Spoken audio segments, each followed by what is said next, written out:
નમસ્કાર દર્શક મિત્રો, હું નીતિન પટેલ. તમે જોઈ રહ્યા છો સમાચાર મેં આગળ ન્યૂઝ. હવે જોઈએ આજના સમાચાર. મહેસાણા જિલ્લામાં આજે લોકશાહીનો પર્વ ખરા અર્થમાં ખીલી ઉઠ્યો છે. આજે 11 એપ્રિલના રોજ મહેસાણા મહાનગરપાલિકા સહિત 5 નગરપાલિકા અને જિલ્લા પંચાયતો માટે ઉમેદવારી ફોર્મ ભરવાનો ધમધમાટ શરૂ થયો છે. મહેસાણા ભાજપ કાર્યાલય કમલમ ખાતેથી જાણે કેસરીયો સાગર ઉમટ્યો હોય તેમ 52 ઉમેદવારો ઢોલ નગારાના ગડગડાટ સાથે કલેક્ટર કચેરીએ નામાંકન પત્ર ભરવા પહોંચ્યા હતા. સ્થાનિક સ્વરાજ્યની ચૂંટણીઓનો માહોલ જામી રહ્યો છે ત્યારે રાજકીય પક્ષોમાં પક્ષ પલટાનો દોર શરૂ થયો છે. તાજેતરમાં મરતોલી અને અજબપુરા ગામના અંદાજે 200 જેટલા પાટીદાર યુવાનો અને આગેવાનોએ ભાજપ સાથે છેડો ફાડી વિધિવત રીતે કોંગ્રેસમાં પ્રવેશ કરતા રાજકીય ગરમાવો આવી ગયો છે. જિલ્લા કોંગ્રેસ કાર્યાલય ખાતે યોજાયેલા એક ભવ્ય કાર્યક્રમમાં જિલ્લા પ્રમુખ બળદેવજી ઠાકોરની હાજરીમાં આ તમામ કાર્યકરોને ખેસ પહેરાવી પક્ષમાં આવકારવામાં આવ્યા હતા. કોંગ્રેસમાં જોડાયેલા પાટીદાર અગ્રણી મહેશ પટેલે ભાજપ સરકાર પર આકરા પ્રહાર કરતા જણાવ્યું હતું કે ભાજપમાં પાટીદારોની કોઈ કિંમત નથી અને સતત અવગણના કરવામાં આવી રહી છે. સમાજની વેલ્યુ ન જળવાતી હોવાને કારણે મરતોલી અને અજબપુરા ગામના યુવાનોમાં ભારે રોષ જોવા મળી રહ્યો હતો, જેના પરિણામે આ મહત્વનો નિર્ણય લેવામાં આવ્યો છે. કામધેનુ યુનિવર્સિટી હસ્તકની પશુ ચિકિત્સા અને પશુપાલન મહાવિદ્યાલય સરદાર કૃષિનગરના સ્ટુડન્ટ કાઉન્સિલિંગ અને પ્લેસમેન્ટ સેલ દ્વારા તાજેતરમાં વિદ્યાર્થીઓ માટે માનસિક આરોગ્ય માર્ગદર્શન સેમિનારનું આયોજન કરાયું હતું.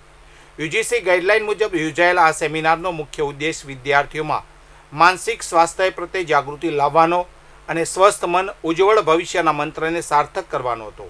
આ પ્રસંગે મુખ્ય વક્તા તરીકે MD psychiatrist doctor Aditya R અગ્રવાલે આજના સ્પર્ધાત્મક યુગમાં માનસિક સ્વાસ્થ્યના મહત્વ વિશે વિસ્તૃત ચર્ચા કરી હતી.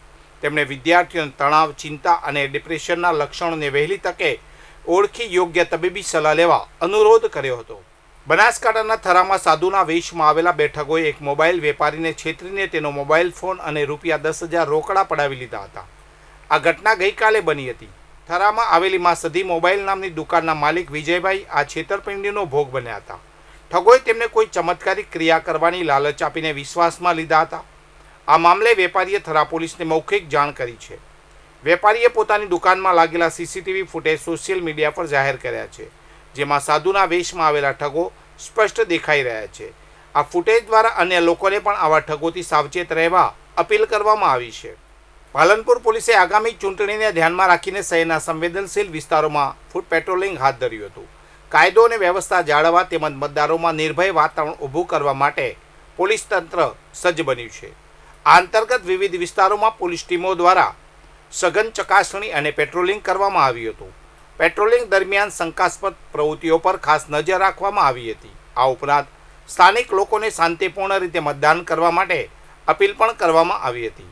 પોલીસ અધિકારીઓએ આ અંગે માહિતી આપી હતી. આ કામગીરીથી લોકોમાં સુરક્ષાની ભાવના મજબૂત બની છે અને શાંતિપૂર્ણ ચૂંટણી યોજાય તે માટે સકારાત્મક માહોલ સર્જાયો છે. પાટણ તાલુકાના ચંદ્રુમણા ખાતે લીમડી ચોક માસ્ટર ભાના મેઢા પાસે ચૈત્ર માસ નિમિત્તે શ્રી ખોડિયાલ માતાજીની રમેલનું આયોજન શુક્રવારે રાત્રે કરવામાં આવ્યું હતું. આ ધાર્મિક કાર્યક્રમમાં મોટી સંખ્યામાં દેવી ઉપાસકોએ ધૂન લગાવી હતી અને કુશળ મંગળના આશીર્વાદ આપ્યા હતા. ગામના વાળંદ પરિવારના બાબુભાઈ કાંતિલાલ ન્યાયના યજમાન પદે આ માતાજીની રમેલ યોજાઈ હતી.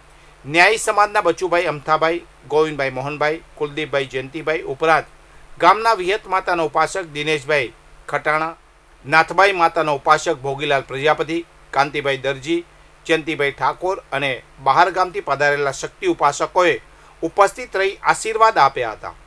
વધુ સમાચાર માટે જોતા રહો સમાચાર મેં આગળ ન્યૂઝ. નમસ્કાર.